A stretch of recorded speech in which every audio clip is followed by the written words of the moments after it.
Hello friends, आज की इस वीडियो में हम बहुत ही इंपॉर्टेंट टॉपिक के बारे में डिस्कस करेंगे, जो कि है आधार कार्ड अपडेट ऑनलाइन से रिलेटेड। तो अगर आपका जो आधार कार्ड है वो 10 साल पुराना बना हुआ है तो आप सबके लिए जरूरी है कि आप अपने आधार कार्ड को अपडेट कर लो। चाहे आपके आधार कार्ड में आपकी सारी डिटेल्स बिल्कुल सही हैं, आपका नेम, आपके फादर का नेम, आपका एड्रेस, आपकी डेट ऑफ बर्थ, बट फिर भी आफ्टर 10 ईयर्स आपके लिए जरूरी है कि आप अपने आधार कार्ड में अपनी फोटो और अपनी जो बायोमेट्रिक्स है उनको अपडेट करवा लो। तो अगर आप ऐसा नहीं करते तो आपका जो आधार कार्ड है वो इनएक्टिव हो जाएगा। यानी कि जहां भी आप यूज करते हैं, चाहे कोई सिम कार्ड खरीदते हैं, चाहे एक बैंक अकाउंट ओपन करते हैं और या फिर किसी गवर्नमेंट स्कीम के अंडर कोई बेनिफिट लेते हैं, तो हर जगह आपसे आपका आधार कार्ड मांगा जाता है। तो अगर आपका जो आधार कार्ड है वो 10 साल पुराना बना हुआ है तो इन सब जगहों पर वो जो आपका आधार कार्ड है वो इनवैलिड माना जाएगा, यानी कि वो किसी काम का नहीं है। तो इसलिए आपके लिए जरूरी है कि आप घर बैठे बैठे अपने आधार कार्ड को ऑनलाइन अपडेट कर लो। तो फ्री ऑफ कॉस्ट अपडेट करने की जो लास्ट डेट है वो 14 जून 2026 है। तो इसलिए अगर आपको कोई फीस पे नहीं करनी तो इस डेट से पहले आप अपने आधार कार्ड को अपडेट कर लो। तो अपडेट करने का जो प्रोसेस है वो बिल्कुल सिंपल है, आपको कहीं भी जाने की जरूरत नहीं है।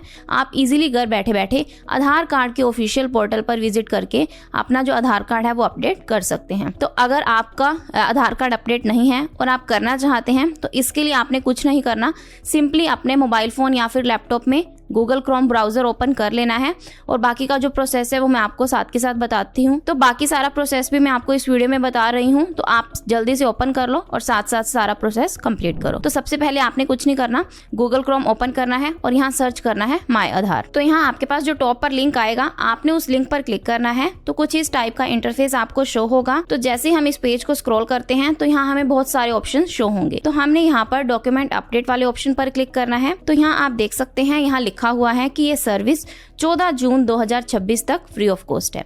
तो अगर आप इस डेट के बाद करते हैं तो आपको यहाँ पर फीस पे करनी होगी। तो अभी डिसाइडेड नहीं है कि आपको कितनी फीस पे करनी है, बाकी आपको इस डेट के बाद जो फीस है वो पे करनी होगी। तो इसलिए आपने फ्री ऑफ कॉस्ट अभी से ही कर लेना है। तो साथ में हमें यहाँ पर 2 ऑप्शन और भी शो होंगे। फर्स्ट है हमारे पास व्हाट टू सबमिट और सेकेंड है हमारे पास हाउ टू सबमिट। तो हमने यहाँ पर क्लिक टू सबमिट के ऑप्शन पर क्लिक करना है।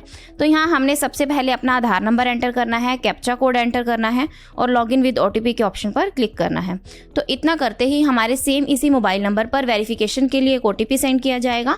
हमने वो सेम ओटीपी एंटर करना है और लॉगिन के ऑप्शन पर क्लिक करना है। तो इतना करने के बाद हम यहाँ पर UIDAI के ऑफिशियल पोर्टल पर लॉगिन हो जाते हैं। तो हमारे पास यहाँ पर सर्विसेज से रिलेटेड बहुत सारे ऑप्शंस हैं। तो हम यहाँ पर अपने आधार कार्ड में अपना डॉक्यूमेंट अपडेट करना चाहते हैं, तो इसके लिए हमने यहाँ पर डॉक्यूमेंट अपडेट के ऑप्शन पर क्लिक करना है। तो अब हमें यहाँ पर 3 ऑप्शन शो होंगे। फर्स्ट है डॉक्यूमेंट रिक्वायर्ड, सेकेंड है हमारे पास प्रोसेसिंग फीस और थर्ड है हमारे पास प्रोसेसिंग टाइम। तो डॉक्यूमेंट रिक्वायर्ड में आपको प्रूफ ऑफ आइडेंटिटी और प्रूफ ऑफ एड्रेस के तौर पर आपको जो डॉक्यूमेंट्स हैं वो देने होते हैं। देन जो सेकंड है प्रोसेसिंग फीस, तो यहाँ पर जो ये सर्विस है वो मैंने आपको वीडियो के स्टार्टिंग में भी बताया है कि 14 जून 2026 से पहले जो ये सर्विस है ये फ्री ऑफ कॉस्ट है। इसके बाद आपको जो गवर्नमेंट द्वारा यानी कि जो UIDAI के द्वारा जो फीस डिसाइड की जाएगी वो आपको पे करनी पड़ेगी। तो अभी के लिए ये जो प्रोसेस है वो फ्री ऑफ कॉस्ट है। तो थर्ड है हमारे पास प्रोसेसिंग टाइम। जो प्रोसेसिंग टाइम है वो 30 डेज का है, यानी कि आपको 30 दिन के अंदर अंदर जो आपका आधार कार्ड है वो अपडेट हो जाएगा। तो अब नीचे हमें यहाँ पर 4 स्टेप और मेंशन है।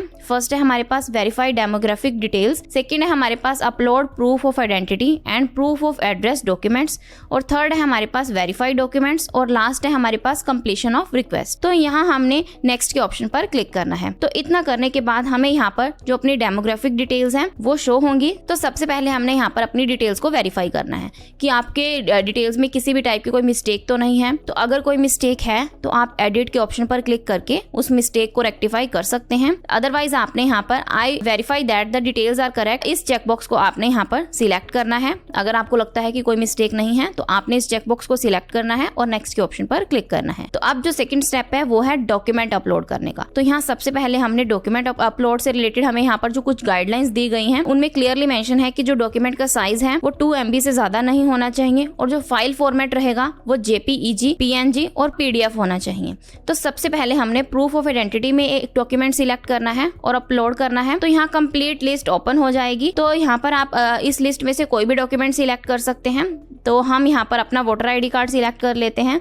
देन हमने यहाँ पर एक्सेप्ट के ऑप्शन पर क्लिक करना है और कंटिन्यू टू अपलोड के ऑप्शन पर क्लिक करना है। अब इतना करने के बाद हमारा जो प्रूफ ऑफ आइडेंटिटी में डॉक्यूमेंट है वो सक्सेसफुली अपलोड हो जाता है। अब जो सेकंड है वो है प्रूफ ऑफ एड्रेस। तो अब हमने सेम जैसे प्रूफ ऑफ आइडेंटिटी में हमने अपना डॉक्यूमेंट अपलोड किया, सेम हमने यहाँ पर प्रूफ ऑफ एड्रेस में भी अपना डॉक्यूमेंट अपलोड करना है। तो इसके लिए भी हमें यहाँ पर कंप्लीट लिस्ट शो होगी। तो इस लिस्ट में से हम अपने अकॉर्डिंग एक डॉक्यूमेंट सिलेक्ट करेंगे और एक्सेप्ट के ऑप्शन पर क्लिक करेंगे। देन हमारे पास यहाँ पर भी वोटर ID कार्ड का ऑप्शन है, तो हम प्रूफ ऑफ आइडेंटिटी और प्रूफ ऑफ एड्रेस दोनों में ही हम अपना वोटर ID कार्ड सिलेक्ट कर लेते हैं। देन हमने कंटिन्यू टू अपलोड के ऑप्शन पर क्लिक करना है। तो हमारा यहाँ पर प्रूफ ऑफ एड्रेस से रिलेटेड भी जो डॉक्यूमेंट है वो सक्सेसफुली अपलोड हो जाता है। देन हमने यहाँ पर आई हेयर बाय के चेकबॉक्स को सिलेक्ट करना है और नेक्स्ट के ऑप्शन पर क्लिक करना है। अब इस पॉपअप बॉक्स में हमने ओके के ऑप्शन पर क्लिक करना है। तो इतना करने के बाद आप यहाँ देख सकते हैं, यहाँ लिखा हुआ है dear requester, this service is free of cost till 14/6/2026। अब हमारी जो ये सर्विस है वो 14 जून 2026 तक फ्री ऑफ कॉस्ट है। तो यहाँ क्लियरली लिखा भी हुआ है कि ये सर्विस फ्री ऑफ कॉस्ट है। अब हमने यहाँ पर फॉर्म को सबमिट करना है।